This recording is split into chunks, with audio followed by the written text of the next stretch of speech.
The winter chill departs and spring returns along China's storied Lingqu Canal. Now's the best time for digging for delicious bamboo shoots in the verdant forest of the south.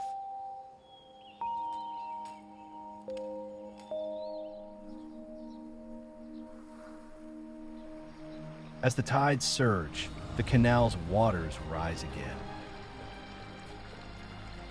The cycle of the seasons is eternal.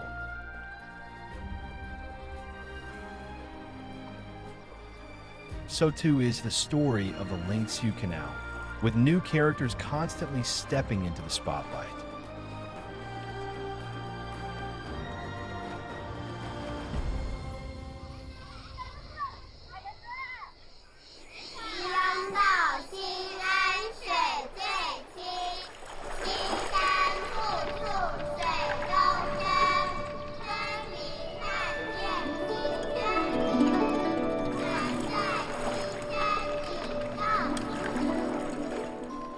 The Lingqu Canal's true beauty is in its crystal clear waters and graceful curves.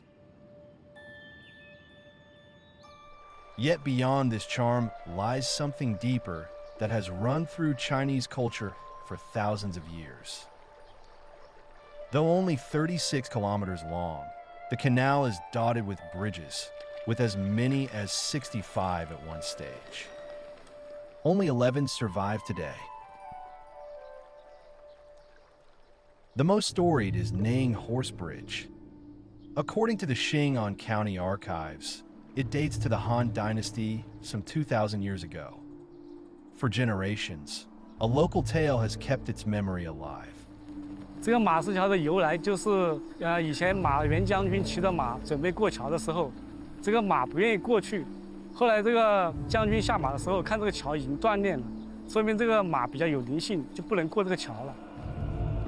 Records tell us that Ma Yuan, a general of the Eastern Han Dynasty, battled rebellions in the historical Lingnan region from 41 to 44 AD. It's likely he visited the Lingqu Canal and possibly oversaw construction of this stone bridge. The canal served as important military infrastructure long after Lingnan was incorporated into the Chinese Empire in the Qin Dynasty. Troops advancing from the west would use the canal to penetrate deep into Lingnan, while armies heading north also sailed on the canal or took the adjacent Xianggui ancient road to enter Hunan province. 这历史上几乎与岭南有关的战事与临朐都有关，包括王朝起义啊、太平天国啊这种，都是经过临朐走的，因为它刚好是在湘桂走廊这关键部位。 这个楚越咽喉之地嘛，非常重要。As a strategic crossroads, the canal not only was fought over, but also became a place where goods, cultures, and ideas converged, shaping a more inclusive Chinese society.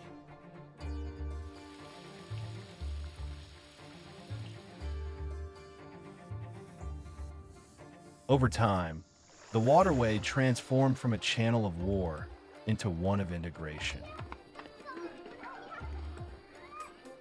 New bridges were given more gentle, harmonious names, rather than the military-inspired monikers of the earlier structures.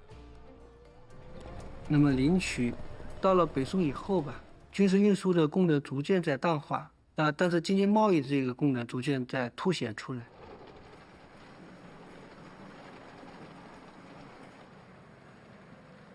Here at the Lingqu Museum, piles of porcelain bowls excavated from Yingguan town offer a glimpse of the region's flourishing past.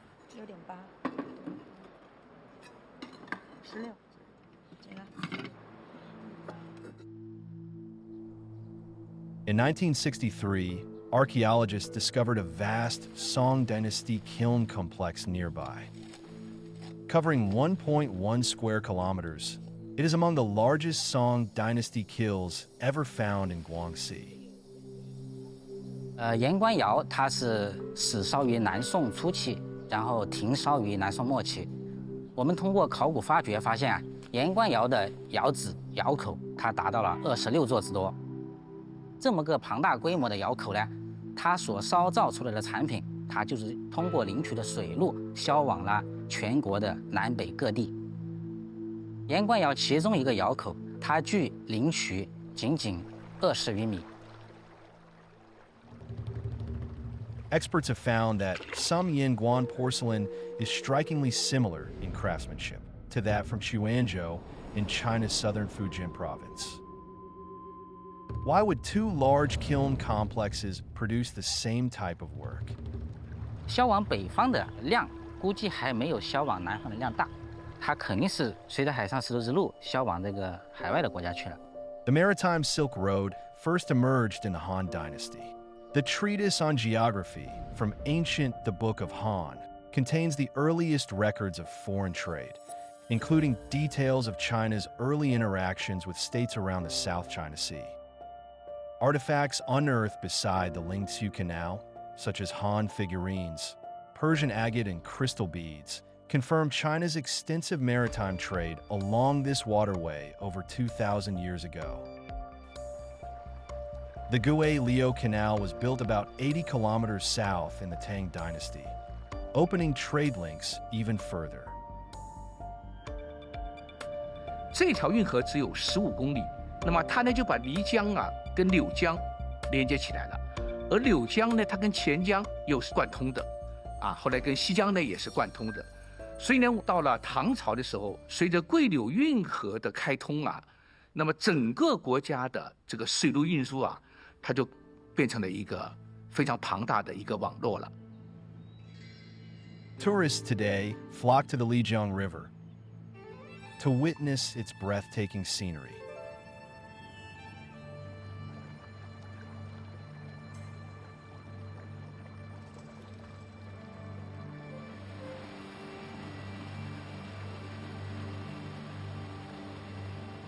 Yet, like the canal, the waterway was once a vital artery of commerce.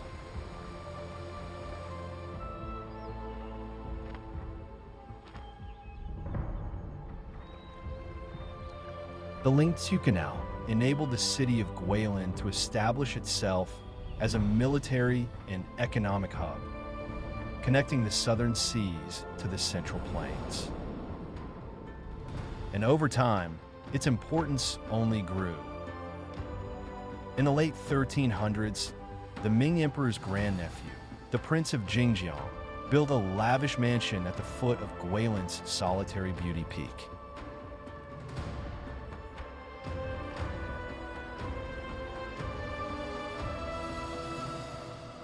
The prince and his successors all favored an exquisite type of porcelain known as plum vases. These are now treasure artifacts held by the Guilin Museum.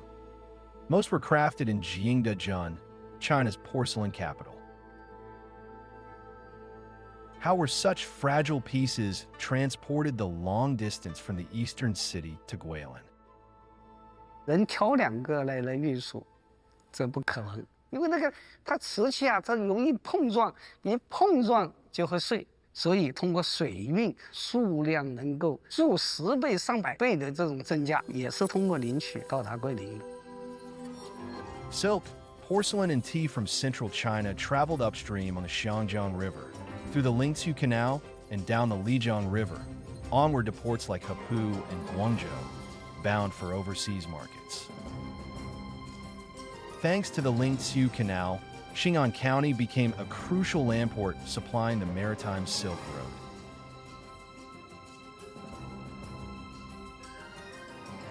Trade routes that had thrived since the Tang and Song dynasties got even busier in the Ming era. 明代有一位伟大的旅行家徐霞客，在他的游记当中记载了这么一件事情：灵渠两边停了很多的船只，用了4个字，叫做巨舫鳞次，像鱼鳞一样，布在这个灵渠上面，一艘一艘的挨在这个地方。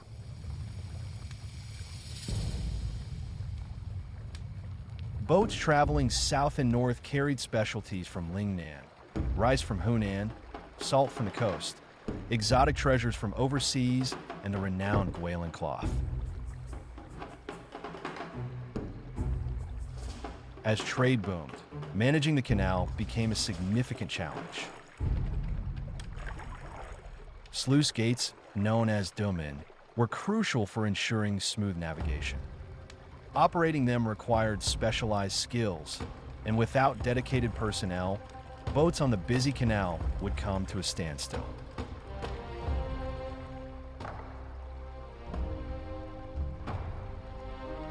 This gave rise to a new profession, domen guards. Legend has it that in 1396, the Ming imperial censor, Yin Zhenzhi, was sent to oversee a major renovation of the Lingqu Canal to safeguard the transportation of military supplies.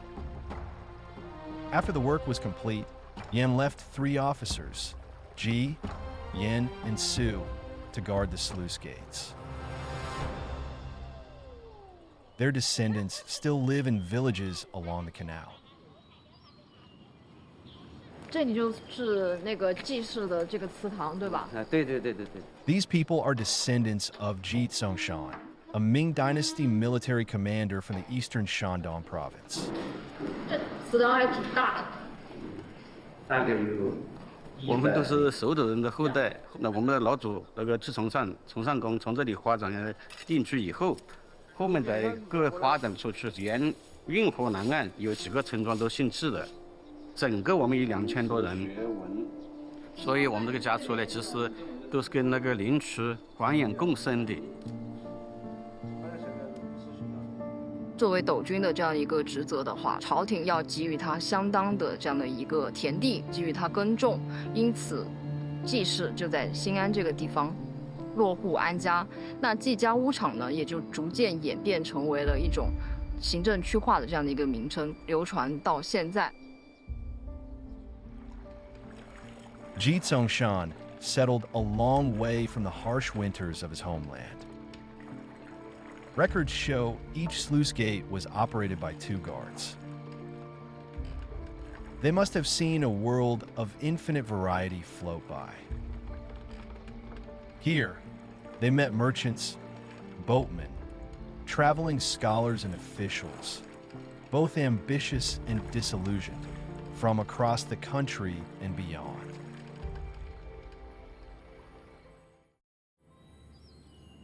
In the Ming era, Lingnan served as a place of exile for officials, mostly men of letters who had fallen from grace. These exiles, still of curious mind, would look for opportunities to visit and witness the grandeur of the canal. Stone channels link Xiang and Li. No dikes divide the deep pond. Had Qin but lasted 2 more decades, its sails would reach the world's end. These lines are from the scholar Xijin, who muses that if the Qin dynasty had survived another 24 years, its canals might have stretched around the globe.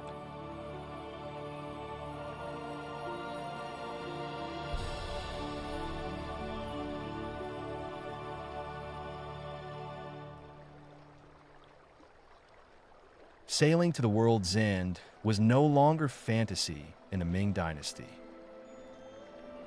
The domen guards often saw foreign merchants and envoys passing through. Vietnamese diplomats would enter China through the Yui Pass, reach Guilin, travel along the Lingqu Canal into the Yangtze River Basin, and proceed to the capital, Beijing. 这些使臣，我选拔进入中国都有严格的程序，而且要有很高的汉文修养。那现在我们很重要的有一部书，就是叫《越南汉文研习文献集成》，每一任使臣的源头都有描写，灵渠的是它的一个很重要的一个描写的内容之一。秦朔有令，使洛遭灵渠，分湘水入渠，通澧水。 以行舟，所以他就描写了很多的灵渠繁忙的交通景象，也看到了湘宁南下，也看到了越野北上。他们经常会沿用当地的一个谚语，叫“36斗72弯，弯弯望见码头山”。他就讲灵渠的我们的由来啊，顺流是怎么走，逆流是怎么走。With greetings and farewells, the seasons flowed by and the Dumen guards gradually became part of this land. Their memories of home faded, while the vistas reflected in the canal grew ever more familiar.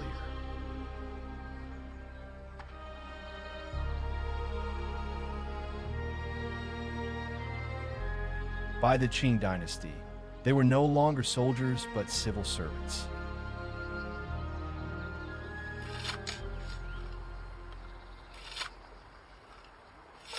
This weathered stele by the Lingqu Canal is submerged each summer when the river swells.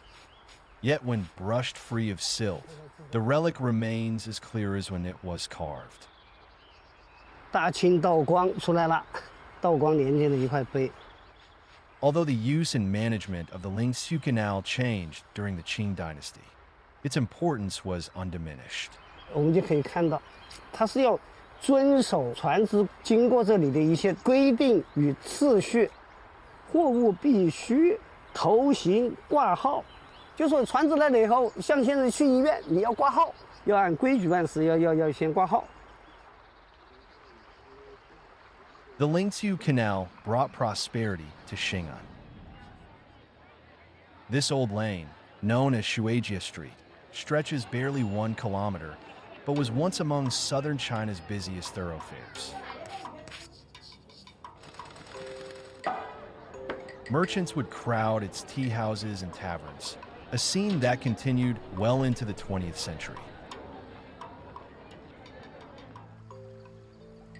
In 1930, the American photographer John Shackford traveled from central Guilin to the villages of Xing'an.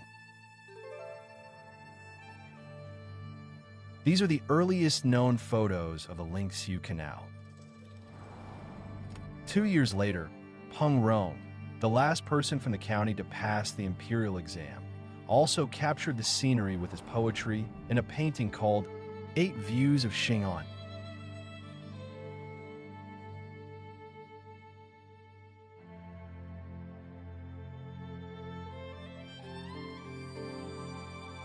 Both these traditional and modern artistic works came at a time when the Lingqu Canal was reaching its end.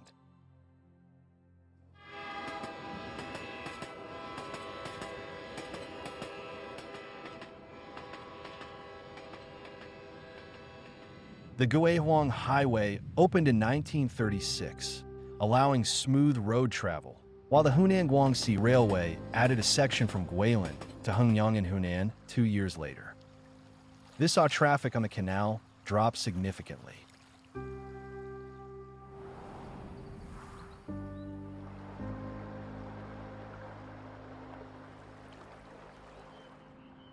Yet the ancient canal did not slip into obscurity. Just as the Dumen guards' descendants blended with the land over generations, the canal remained a gentle, generous waterway to the people along its banks. In spring, people sow seeds of hope for the year ahead amid the flowing waves. Rice grows sweeter and farmers prosper because of the canal. In summer, sturdy embankments tame the floods, allowing people to weather the rainy season in peace. And few things bring more excitement than the annual dragon boat races on its waters.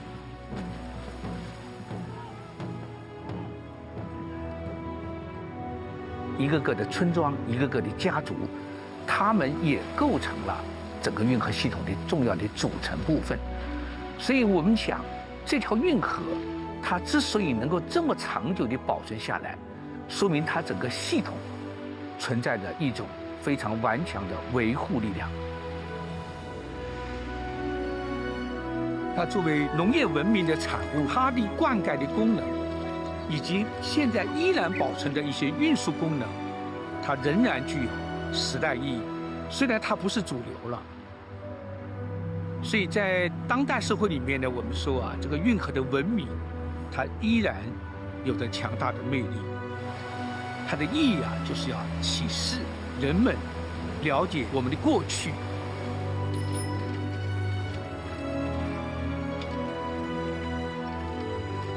This morning I went on the canal.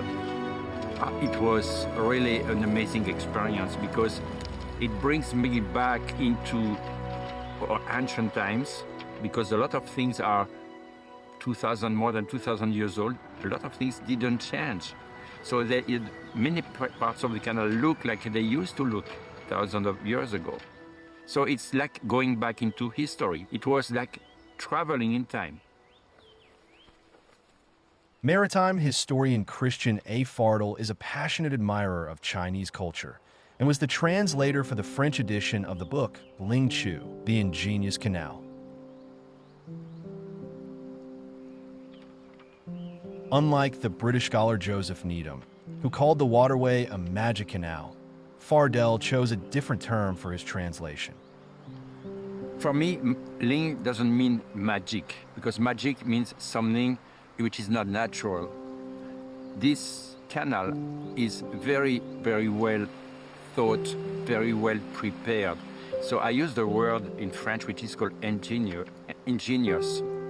Is the result of thinking, hard work, and innovation. Not magic, but as some kind of charm and some kind of unique. For many, the Lingqu Canal reminds us to seek the strength to move forward from the past. 它是非常环保生态的一种工程模式，现在人看呢，还是具有一定的借鉴意义。所以我们现在就把它当做一个重要的一个水利遗产来进行研究。南区、北区，然后它的工程设施真的很漂亮。从建筑的角度来说，哈，稳定就是美的。它不会是修个调水坝挑出去，你看它依着这个地形这样布置过来的，它跟河流的关系是和谐的，它就是美的。 So it has a huge significance in human history. And in engineering history, for more than 2,200 years, it has played a very important role. And over more than 2,000 years, people have taken care of this very important infrastructure, and it has brought so many benefits to society. That's the power of engineering.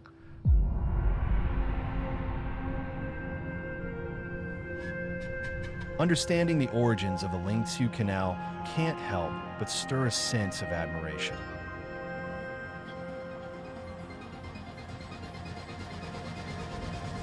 The visionaries who designed it, and the laborers who gave their talent, and in some cases their lives, reach out to us across millennia. We remain grateful for their creativity and for leaving us this icon of hydraulic engineering.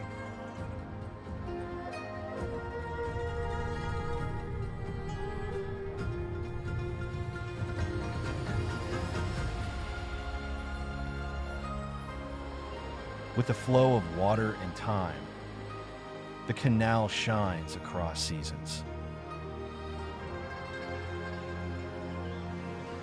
It carries memories of the grace of the Qin and Han dynasties, the grandeur of the Tang and Song, and the booming trade of the Ming and Qing.